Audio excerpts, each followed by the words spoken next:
Hey, what's going on, everybody? I'm King Sway, and welcome back to RPG Story Realm. Today, I have another RPG horror story for you. I felt as though the background, what's playing now, would be befitting considering the title of it. And the title is "It's Not Like a Video Game." So yeah, I just wanted to, you guys know I'm playing Elden Ring on my game channel, and this is footage from it of my personal gameplay. But I felt it was funny. You guys know I try to do backgrounds and stuff that fit the story. But we about to roll post. Here we go. A friend of mine told me a little story from when they GM'd back in the day. The GM ran a dungeon for a group of new players. One newbie, playing a fighter, was very hyped, having heard that D&D was basically a video game, but more. The GM explained that it's more like an interactive story than a video game, but the player was far too excited to pay attention. Red flag. The GM helped everyone make their characters and tossed the whole lot of them in front of the dungeon. Not too bad so far, other than, the player. But here we go. The group completes a puzzle and then they fight some goblins. The characters are worn out and the players all want to rest, all except the fighter, who, at half health, wants to keep exploring. The party begrudgingly agrees due to the fighter's insistence. They come up to a room with large tiles on the floor. Each tile has symbols of different animals. There are holes covering the walls of the room and dead bodies on certain tiles. The party realizes this must be some kind of puzzle trap. As the party begins to think about the puzzle, the fighter declares that he sprints across the room in a straight line, and he should be able to outrun any trap. No, bro, that's not how this works. This triggers multiple darts that pump him full of poison. Had he been at full health, he might have survived, but as he was, he dropped dead, far away from the party. Oh boy, here I already see where this is going. Oh cool, so that's what the trap was. Now we know for our second try, the fighter exclaims. The GM asked them to make a new character since their own one just died. Why would I do that? We just reset right before I died, like in any game. When the GM explained that extra lives wasn't a thing, unless you had a high-level cleric with you, the player freaked out, yelling at the GM and didn't tell them. He's like, "You didn't tell me it was permadeath." After causing a scene, the GM asked the player to calm down or leave. The fighter said some not nice things to the GM, and then he left, leading to a very awkward rest of the game. And that is the end of the post. So we about to get into my TED Talk, right? Okay. I'm I'm laughing, but at the same time, it's like I said, you literally just saw me die playing this game, and I respawned back to where it was. So I'm guessing what's going on here with my gameplay is exactly what the player was thinking it was going to be like, and it's not. You have to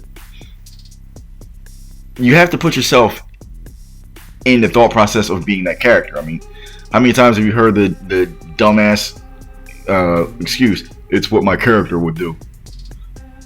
And just, if you're being explained that it's not like a video game, like it's more of an interactive story, what part of that was not clear? And even then, if it wasn't clear, why didn't the fighter ask what the GM meant by it? I don't even like saying GM, DM maybe, but what was meant by that? Like, okay, well, what do you mean by that? Because I'm pretty sure that there was more of an explanation than that. No long time DM is going to just hit you with, "Oh yeah, by the way, you're dead, you make a new character," unless they're a dick.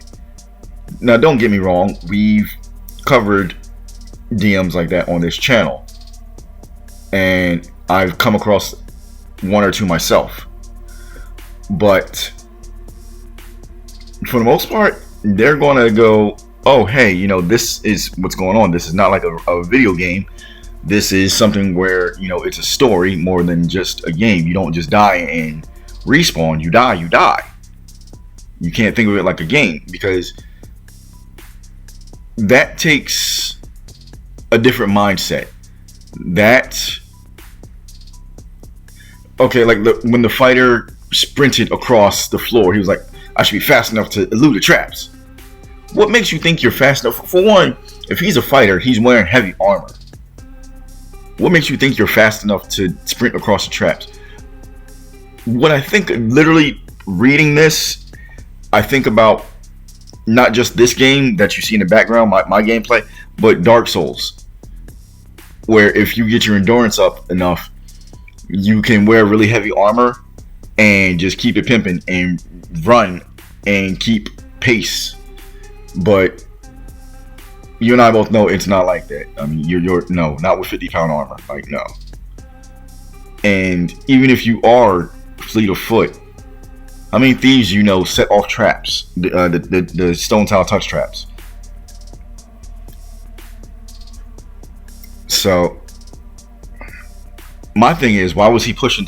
I get why he was pushing. Oh, come on, let's explore. How many health potions did you guys have? How many healing spells did you guys have left? And you're on no rest? I'm pretty sure for anybody playing a spellcaster, I don't know that there was any spellcaster in the group, because that wasn't distinguished, but any spellcaster in a group would have been like, that would have been explained to you that you only get your spells back after rest. Now, if you only get your spells back after rest, why would there need to be a rest period? Like, the fighters just seems very not intelligent to me, is what I'm getting at. He was thinking strictly video game mechanics, like, okay, I'll just do this, I'll just do that. Like, and I want to say again, I feel like he was doing, I'm getting Dark Souls vibes off of this particular situation. Well, I don't know if it was Dark Souls, because it says a while ago, and while ago could have meant a couple years ago, or could have meant 20 years ago. Like, it doesn't, the post isn't specific about that. But, excuse me, sorry, just burped. Just, how do you get mad at somebody? Because there's no doubt, and again, I want to say there's no doubt in my mind that the situation was being explained to them. And because the situation was being explained to them, they were just not listening. How do you get mad at anyone other than yourself? And with that in mind, why were no other players trying to say, no, don't do that, don't do that? But then again, I do get the impression just from this small story that the fighter was going to do whatever the fighter wanted to do because he believed it was a video game. But why did no one object to pushing on? Hey, we're tired, we're pretty beaten up, let's rest, let's regain our health. Because that would have been a smart thing to do. He's thinking, I'm just going to die, and you know, this is Mario. As long as I got a couple extra lives. Hey, Mario, the Jumanji, with the Rock, the second Jumanji. Welcome to the Jungle, or whatever it is, where you got lives. I think that's what he thought it was, and then when it turned out that you only get the one life, and no one was strong enough to resurrect him. What? I gotta make a new.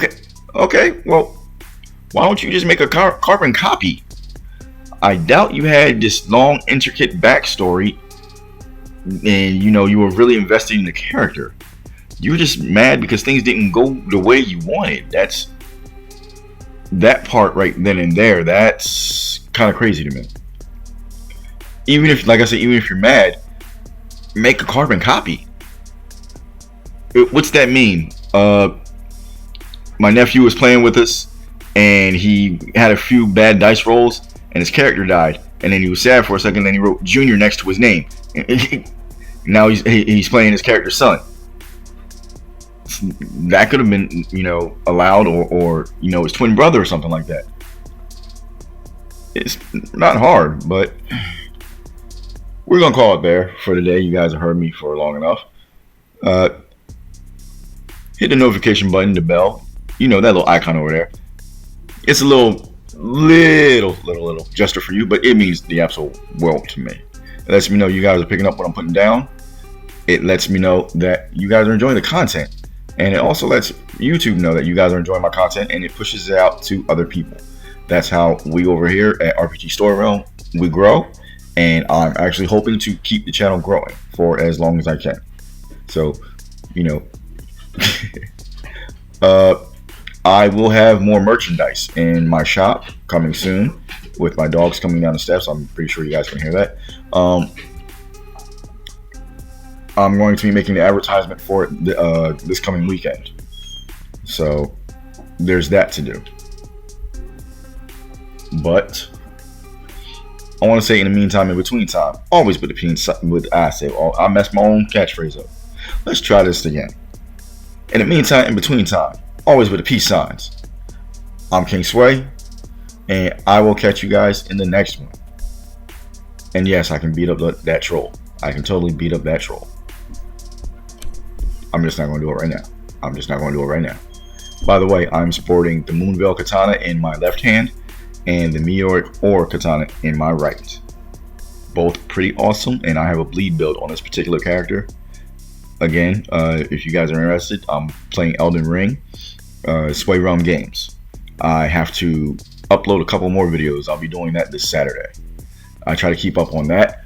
I have like 7 uploaded already. This is one of them, so you guys got to see 2 already. So there's 5 you missed, and there's going to be more. But as I said, I'll catch you guys later. I'm King Sway. Peace.